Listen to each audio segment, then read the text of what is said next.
নমস্কাৰ, বসন্ত Sharma astrology YouTube চেনেললৈ আপোনালোকক স্বাগতম জনালোঁ। সন্তান জন্মোতে মাতৃৰিষ্ট কেনেকৈ গণনা কৰা হয় আৰু ইয়াৰ প্ৰতিকাৰ কি?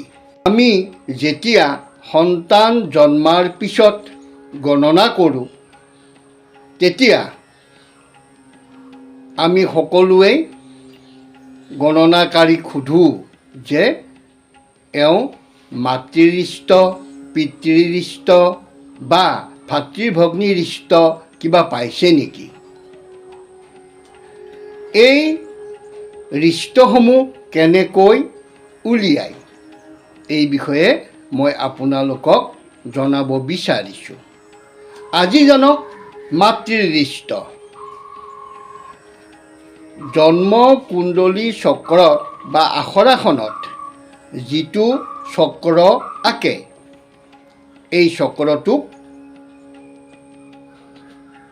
জীৱন চক্ৰও বোলা হয়।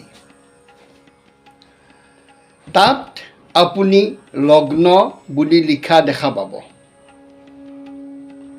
এই জন্ম কুণ্ডলী চক্ৰটোত য'ত লগ্ন আছে, এই লগ্নত ৰবি, মঙল, শনি, ৰাহু আৰু কেতু যদি একেলগেই থাকে আৰু লগ্নৰ চতুৰ্থ ঘৰত বা পঞ্চম ঘৰত বা সপ্তম ঘৰত বা নৱম ঘৰত বা দশম ঘৰত যদি অশুভ গ্ৰহৰ উপস্থিতি আৰু অষ্টমত ৰাহু কেতুৰ অৱস্থান হয়, তেনেহ'লে মাতৃৰিষ্ট হয় বুলি জানিব।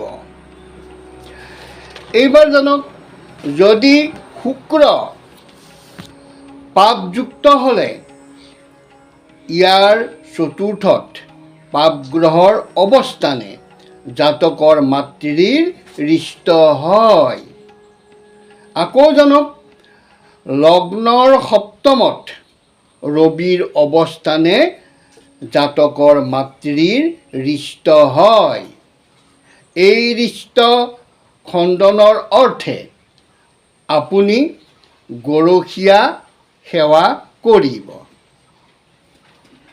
আৰু হৰিৰ নাম কীৰ্তন আদি কৰিলে এই দোষ খণ্ডন হয়। আশা কৰিছোঁ ভিডিঅ'টো চাই ভাল পালে। যদি ভাল পালে তেনেহ'লে লাইক কৰিব, কমেণ্ট কৰিব, শ্বেয়াৰ কৰিব আৰু মোৰ বসন্ত শৰ্মা এষ্ট্ৰলজি এই ইউটিউব চেনেলটো যদি ছাবস্ক্ৰাইব কৰা নাই, তেনেহ'লে লগে লগেই ছাবস্ক্ৰাইব কৰক। সকলোৱে কুশলে থাকক। ধন্যবাদ।